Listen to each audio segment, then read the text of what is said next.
Hi everyone, my name is Seema और स्वागत है आप सभी का केमिस्ट्री कक्षा में। आज के वीडियो लेक्चर में हम बात करेंगे क्वेश्चंस की। ओके, आंसर्स की नहीं। तो जैसा कि आप सभी अगर रेगुलर फॉलो करते हो चैनल को तो आप पता होगा कि मैंने जीआईसी मेंस के लिए एक सीरीज स्टार्ट की है जिसमें मैं कुछ क्वेश्चंस विद सॉल्यूशन प्रोवाइड करती हूँ सो डैट कि आपको हेल्प हो जाए, आपको एक आइडिया लग जाए कि आपको क्वेश्चन का आंसर किस टाइप से देना है। ठीक है, तो वो वीडियो जो है कंटिन्यू नहीं बना पा रही थी और प्रॉब्लम ये भी थी कि उसमें सिर्फ 2 या 3 ही क्वेश्चन कवर हो पा रहे थे एक वीडियो में। तो अगर हम देखें कि एग्ज़ाम का जो टाइम है वो काफ़ी पास में है, एक्सपेक्ट कर रहे हैं, एक्सपेक्टेड जो डेट है वो 6 फ़ेब की है। ठीक है, 6 फ़ेब की है, बट 6 फ़ेब को ही यानी कि 6 फरवरी को ही आपका सी एस आई आर की डेट भी जो है 29 5th और 6 की है। पता नहीं है CSIR का एग्ज़ाम जो केमिस्ट्री वाला है वो कब होगा, बट जो गेट ने आज डेट अनाउंस कर दी है और जो उनकी डेट है केमिस्ट्री के लिए वो 6 फरवरी है, यानी कि 6 जनवरी है। तो अभी कह नहीं सकते कि देखिए गेट के एग्ज़ाम तो पोस्टपोन होने के चांसेस है नहीं, लेकिन मे भी हो सकता है।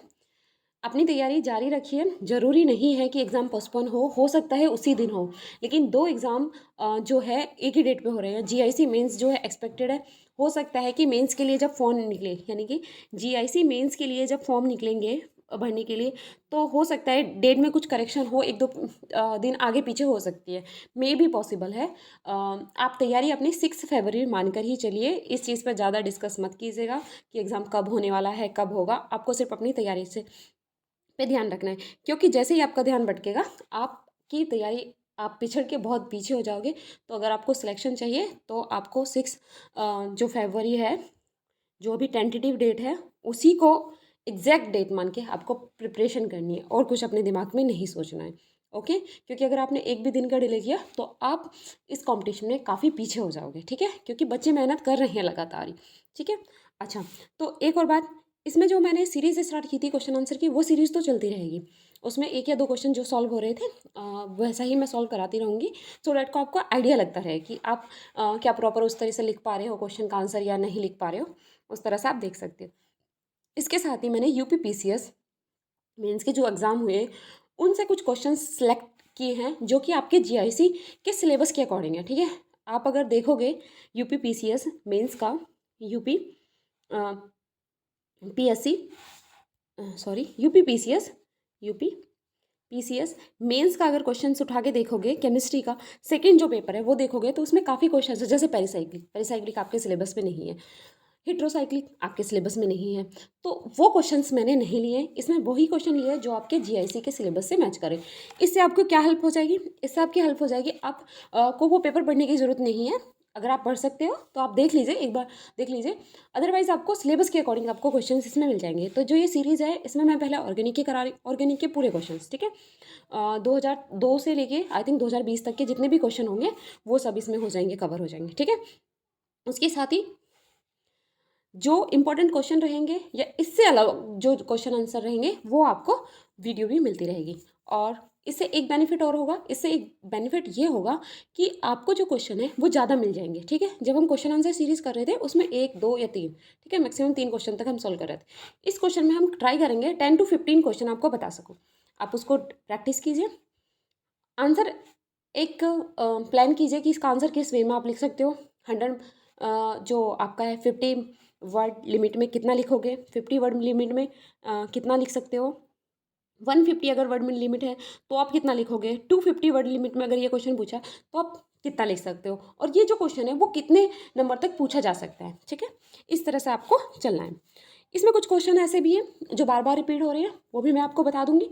ठीक है, तो यूपी पीसीएस का जो मैंने पेपर का एनालाइज किया उसमें ये पाया एनालाइज करने पर कि जो आपका सिलेबस है से जो क्वेश्चन लग रहे थे उनमें से काफ़ी क्वेश्चन ऐसे हो रहे थे कि बार बार रिपीट हो रहे थे, यानी कि रिपीटेशन देखा गया, रिपीटेशन इसमें देखा गया है। ठीक है, तो चलिए स्टार्ट करते हैं क्वेश्चन नंबर 1 से। अच्छा, आपसे एक बात और कहनी थी कि अगर आपको ये सीरीज़ हेल्पफुल लगे, मतलब क्वेश्चन आंसर सिर्फ क्वेश्चन क्वेश्चन जो मैं बता रही हूँ, अगर आपको लगे कि यही ठीक है, आंसर वाली जो सीरीज़ है उसको हम बंद कर दें, तो वो भी आप कमेंट करके बता सकते हो, वो बंद कर देंगे। फिर एग्जैक्टली जो क्वेश्चन पूरा जो फोकस होगा वो सिर्फ क्वेश्चन क्वेश्चन पे होगा। ठीक है, सो डैट कि आपको ट्राई करना है कि आपके जो दिसंबर लास्ट तक मैं ट्राई करूँगी कि आपके ऑर्गेनिक के सभी क्वेश्चंस हो जाए, ठीक है। और हम जो है फिजिकल केमिस्ट्री के क्वेश्चंस भी बताने शुरू कर दें। तो जो मेरा टारगेट रहेगा, क्योंकि एग्ज़ाम अगर 6 फरवरी को हम मान के चल रहे हैं, तो 15 जैन तक मैं ट्राई करूँगी कि आपके ऑर्गेनिक, इनऑर्गेनिक, फिजिकल के सारे क्वेश्चन करा दूँ, सो डैट को आपको टाइम भी मिल जाए, आपको रिविजन का टाइम भी मिल जाए, आपका टाइम वेस्ट ना हो। क्योंकि 15 जनवरी के बाद आपको क्वेश्चन देना वो ठीक नहीं होगा। उसके बाद प्रैक्टिस क्वेश्चन हम देख सकते हैं, ठीक है। तब तक ट्राई करूँगी। आई एम नॉट प्रॉमिस कि मैं पूरा कर मतलब एग्जैक्ट दे दूँगी, लेकिन ट्राई रहेगा कि जनवरी तक, 15 जनवरी तक आपका जो ऑर्गेनिक, इनऑर्गेनिक और फिजिकल है वो ट्राई कर सकूँ पूरे क्वेश्चंस देने की। ओके, ठीक है। तो क्वेश्चन नंबर 1 की बात करते हैं। क्वेश्चन नंबर 1 क्या है? Arrange the following compound in decreasing order of their acidity. तो आपको ये क्वेश्चन है, इस टाइप के जो क्वेश्चन है इंपॉर्टेंट मार्क करके चलिए, और इसको ना डबल नहीं, ट्रिपल स्टार आप मार्क कीजिए इसको, ठीक है। ये क्वेश्चन काफ़ी ज़्यादा इंपॉर्टेंट है। आप ये मान के चलिए, इस टाइप के क्वेश्चंस आपके पेपर में पूछे जा सकते हैं, और बहुत ज़्यादा प्रोबेबिलिटी है इस टाइप के क्वेश्चन पूछे, एसिडिक स्ट्रेंथ का, बेसिक स्ट्रेंथ का, स्टेबिलिटी का। तो जितने भी इस टाइप के क्वेश्चंस मिले वो सब एक साथ रख लीजिए, और उसके साथ उनको सॉल्व कीजिए कि किस तरह से सॉल्व कर सकते हैं, क्या क्या वेरिएशन में क्वेश्चंस पूछे जा रहे हैं।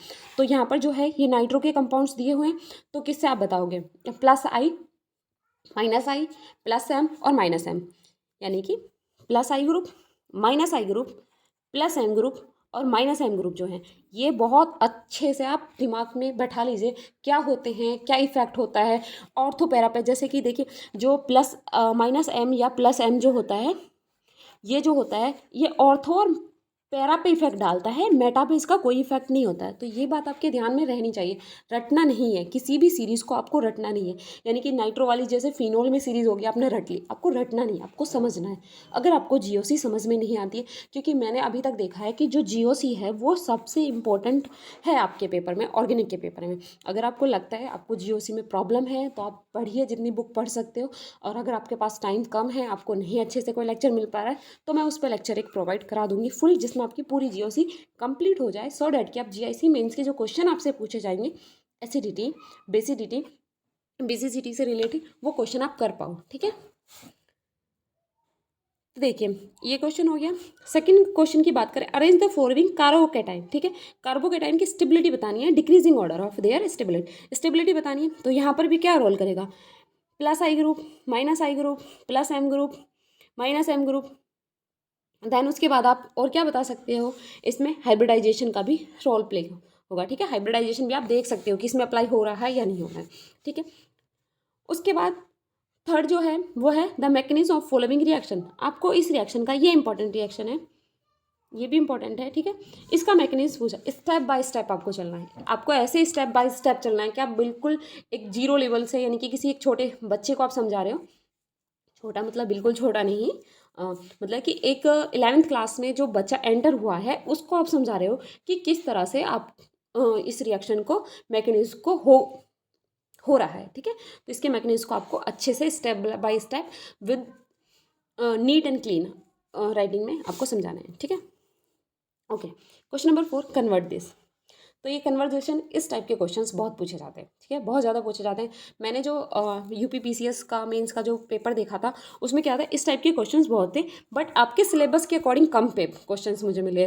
तो इस तरह के क्वेश्चन थोड़े ना, मैं जो क्वेश्चन आंसर सीरीज़ है उसमें मैं ज़रूर कराऊंगी, ठीक है, सो डैट कि आपको मैक्सिमम आउटपुट मिल सके, हेल्प हो सके आपकी, ठीक है। तो देखिए, इस टाइप के क्वेश्चन पे आपको फोकस करना है, तो ये वाला क्वेश्चन जरूर बना के देखिए, ठीक है।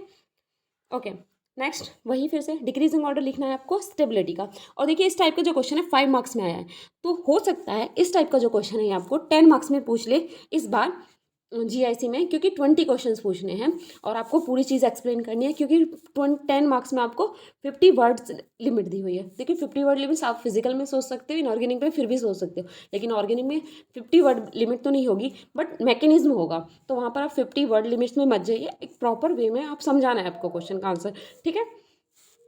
एक जनरल आइडिया ले लीजिए कि 50 वर्ड में का मतलब, यानी कि जो 10 मार्क्स का क्वेश्चन है वो आपको 1 पेज या 1.5 पेज में आ रहा है, तो उतने में आपको समझा देना है, ठीक है।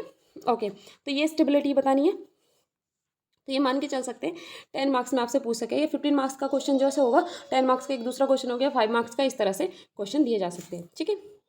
ये UPPCS में 5 मार्क्स में पूछा गया था। इसी तरह नेक्स्ट क्वेश्चन की बात करें, ये काफ़ी इंपॉर्टेंट क्वेश्चन रहने वाले हैं, ये आप बिल्कुल प्रैक्टिस कीजिए कई बार। Arrange the following in order of this there increasing acidic. Increasing और डिक्रीजिंग पे आपको ध्यान रखना है। यहाँ पर डिक्रीजिंग पूछा है, यहाँ पर इंक्रीजिंग पूछा है, ठीक है। एसिडिक नेचर बताना है आपको, काफ़ी ईजी क्वेश्चन है ये। 12th लेवल में करते हैं, 12th स्टैंडर्ड में आपने पढ़ाया भी होगा, अगर आप पढ़ाते हैं मतलब पढ़ा भी होगा आपने, ठीक है। आसान है ये तो ये 5 मार्क्स में पूछा हुआ था। इस टाइप के क्वेश्चंस आपको मिलेंगे ऑर्गेनिक में, ठीक है। ये देखिए कितना इंपॉर्टेंट है। Classify the following nucleophile and electrophile. आपको क्लासीफाई करनी, इलेक्ट्रोफाइल कौन सा है, न्यूक्लियोफाइल कौन सा है। इस टाइप के क्वेश्चन है ना 5 मार्क्स में, 4 मार्क्स में ऐसे पूछे जाते हैं। तो 10 मार्क्स में 2 तरह के 2 क्वेश्चन दे सकते हैं इस टाइप के। हो सकता है कि एक क्वेश्चन भी मिल जाए, कह नहीं सकते, बट ये काफ़ी इंपॉर्टेंट क्वेश्चन है जितने भी मैंने यहाँ पर लिखवाए हैं। अच्छा देखिए, ये देखिए, draw the mechanism of the following. Williamson synthesis पूछा हुआ है, ठीक है। ईथर में पढ़ते हैं ना, तो वो पूछी हुई इसमें।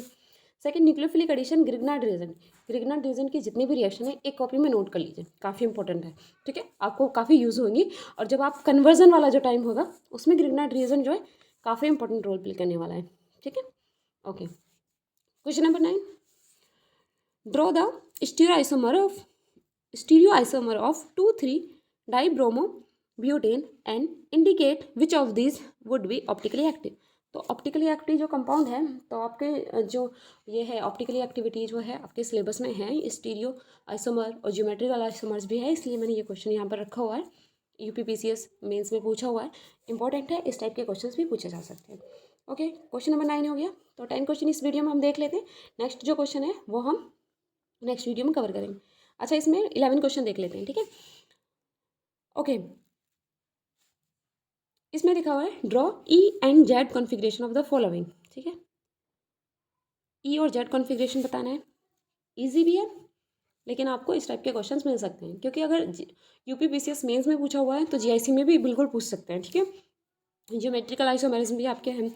ये आर एन एस वाला कॉन्फ़िगरेशन को मैंने इसमें डाल दिया है, वैसे एज एच नहीं लिखा हुआ है कि आर एस और आर और एस नॉमेनक्लेचर है सिलेबस में, ऐसा तो नहीं है। ज्योमेट्रिकल और ऑप्टिकल है, लेकिन उसमें मान के चल सकते हैं कि ऑप्टिकल जो एक्टिविटी होती है उसको शो करने में हम यूज़ कर लेते हैं आर और एस नॉमेनक्लेचर भी, कि आर और आर आ रहा है तो आइडेंटिकल है, आर और एस आ रहा है तो इनएंशियम है, ठीक है।